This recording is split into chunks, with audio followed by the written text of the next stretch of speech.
దినం దేవుని వాగ్దానం.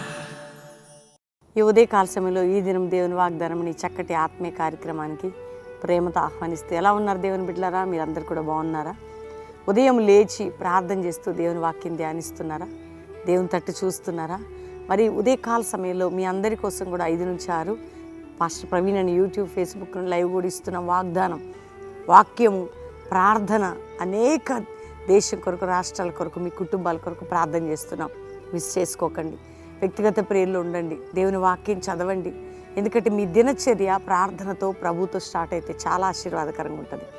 దేవుడు మిమ్మల్ని విడవడు, ఎడబాయడు. ఆయన కృపా భాగ్యాన్ని మీకు ఇవ్వబోతున్నాడు. పర్వతములు తొలగిన, మెట్టలు తత్తిన కృప నిన్ను విడిచిపోదు. ఎందుకంటే నీ సమస్య, నీ పోరాటాలు, నీ భారాలు నిన్ను ఎంత వెంటాడుతున్నా దేవుడు నిన్ను విడిచిపోడు. ఆయన కృప నిన్ను విడిచిపోదు. కానీ ఆ కృపలో మనం నిలబడాలంటే ఆయనతో మాట్లాడుతూ ఉండాలి, ఆయన వైపు చూస్తూ ఉండాలి, ప్రతి విషయాన్ని ఆయనకు చెప్తూ ఉండాలి, ఆయన తట్టు తిరుగుతుండాలి. కాబట్టి దేవుని బిడ్డలారా, ఈరోజు అలిసి సొలిసిపోయిన స్థితిలో ఉన్నా, ఒకవేళ సొమ్మసిల్లిన స్థితిలో ఉన్నా, నలిగిపోయిన స్థితిలో ఉన్న ప్రభు నీకు వాగ్దానం చేస్తున్నాడు, నిన్ను విడవను, ఎడబాయను, నీతో ఉండి నేను విడిపించేదను. సమస్యల నుండి, కష్టం నుండి, బాధ నుండి.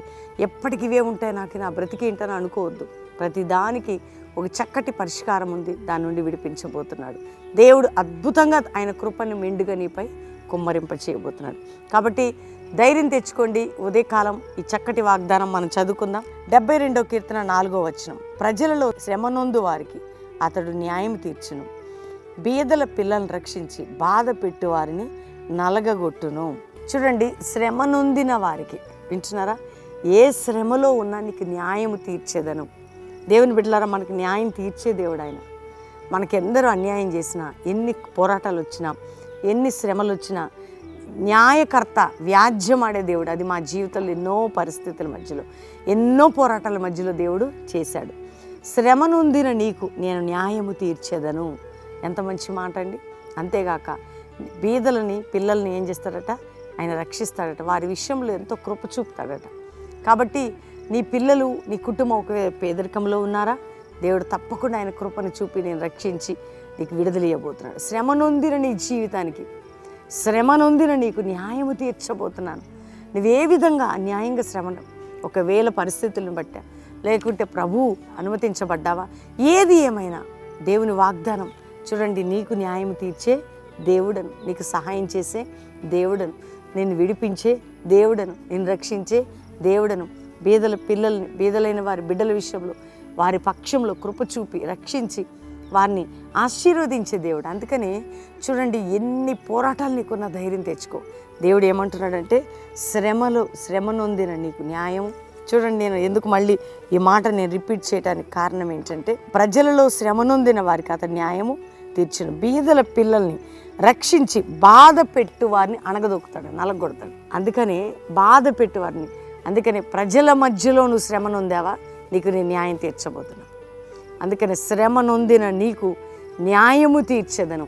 ఈరోజు వాగ్దానం అండి. ఒకవేళ బేదలైన వారిని ఎవరైతే బాధ పెట్టినారో వారిని నలగొడతాడు, వారిని విరగొడతాడు దేవుడు. ధైర్యం తెచ్చుకోండి. ఈ చక్కటి వాగ్దానాన్ని బట్టి ప్రభుని స్తుతించండి. వ్యాజ్యమాడి న్యాయం తీర్చి గొప్ప కార్యాలు చేసే దేవుడు నీ పక్షంలో ఉన్నాడు. కాబట్టి ఆయన కృతజ్ఞత చెల్లిస్తూ ప్రార్థన చేసుకుందాం. గత 50 దినాలు కూడా ఎంతో చక్కగా ముగించి ప్రతి ఒక్కరి ప్రార్థనలు ఆలకించాడు. కాబట్టి దేవుని బిడ్డ ఆయన న్యాయం తీర్చబోతున్నాడు. దేవుని సన్నిధిలో ప్రార్థన చేసుకుందాం. తండ్రి, నీకు స్తోత్రం. ఎంతమంది బిడ్డలు వారి జీవితాల్లో నాయన ఈ వాగ్దానం రిసీవ్ చేసుకుంటారు. రక్షణ లేని గృహాలకు రక్షణ లేని వారందరూ రక్షించబడాలి, మారు మనసు ఉండాలి. ఏ ఇంట్లో నాయన రక్షణ లేదని కుటుంబాలు ఏడుస్తున్నారు, వారు రక్షించబడి యవ్వన పిల్లల్ని దుష్టు నుండి విడిపించి, యవ్వన కుమార్తెల్ని, యవ్వన కుమారులని వారి స్టడీస్, కాలేజ్, యూనివర్సిటీ, జాబ్స్లో, స్కూల్స్లో ఏ శత్రు నాయన హస్తం వారి మీద పడకుండా మీరు కాపాడమని ప్రార్థన చేస్తున్నాం. అయ్యా తండ్రి, భార్యాభర్తలు విడిపోయిన కుటుంబాలు కట్టబడాలి, వారికి సమాధానం వేయండి నాయన. అప్పుల భారంలో, ఆర్థిక బంధకాలను విడిపించి గొప్ప కార్యం చేయండి. త్రాగుడి వ్యసనంలో ఉన్న కుటుంబాలను మీరు విడిపించండి నాయన. ఎవరు రోగులై మంచాల మీద ఉన్నారు, ఎన్ని రకముల వ్యాధులు వారిని పీడిస్తున్నాయో, యేసు పొందిన గాయముల వలన వారి తల నుంచి అరికాల వరకు స్వస్థత కలుగును కాక అని ప్రకటిస్తున్నాం. అయ్యా, వారు మంచాల మీద ఉన్న హాస్పిటల్కి వెళ్ళిన, ఆపరేషన్ వరకు వెళ్ళిన హీల్ అయిపోవాలి, అద్భుతం జరగాలి. అట్టి కార్యం చేయండి ప్రభా. ఎవరెవరు తండ్రి నాయన కోర్టు బంధకాలుతున్నారు వారికి న్యాయం జరిగి ఆ బంధకం తొలగిపోయి అద్భుతం జరగాలి దేవా. ఎవరెవరైతే అన్యాయంగా నిందమోబడినదో వారిని ఘనపరచమని మేము ప్రార్థన చేస్తున్నాం. ఇదిగో ప్రభా, ఎవరు నా తండ్రి గర్భఫలం లేదని ఏడుస్తున్నాను, చక్కటి గర్భఫలం ఇచ్చి దీవించండి. గర్భిణీ స్త్రీలకు మంచి ప్రసవం మీరు దయచేయండి అయ్యా.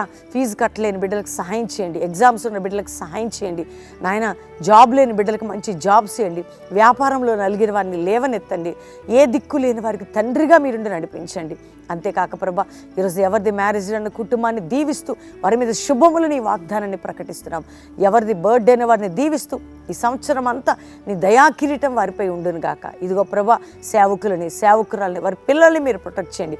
మా భారతదేశానికి రక్షణని క్షేమాన్ని నీ దుప్పటిని అనుగ్రహించండి. ప్రపంచ దేశాలను రక్షించబడి ఏ దేశం నుండి వాగ్దానం రిసీవ్ చేసుకున్నా వారి పక్షంలో కూడా నువ్వు కృప చూపి అద్భుతం చేయమని అయ్యా. 50 దినాలు గడిచుటకు కృప చూపావు. ఎంతమంది వచ్చి వెళ్ళారో, ఎంతమంది దీవించబడారు, వారందరినీ కూడా నీ కృపలో ఎత్తుపట్టుకోమని యేసు నామములో అడుగుచున్నాం తండ్రి. Amen, amen, amen. నేను నమ్ముతున్నాను దేవుని బిడ్డలారా, ఈ వాగ్దానం మీరు రిసీవ్ చేసుకొని లైక్ చేసి అందరికీ షేర్ చేయండి. 50 డేస్ వచ్చి వెళ్ళిన బిడ్డలందరినీ దేవుడు దీవించిన. ఎంతమంది కష్టపడ్డారు, ప్రయాసపడ్డారు, లైవ్ చూశారు. దేవుడు మిమ్మల్ని దీవించాలి. ఉదయకాలం 5 నుంచి 6 ఎవ్వరు మిస్ అవ్వదు. పాస్టర్ ప్రవీణ్ యూట్యూబ్ నుండి లైవ్ ఉదయకాల ఆరాధన, మరి సాయంత్రం 6 నుంచి 9 మిస్ చేసుకోకండి. చక్కగా ఈ వాగ్దానం రిసీవ్ చేసుకొని లైక్ చేసి అందరికీ షేర్ చేసి ఇంకా మీరు ఆత్మీయతలో బలపడండి. దేవుడు మిమ్మల్ని దీవించును గాక. Praise the lord.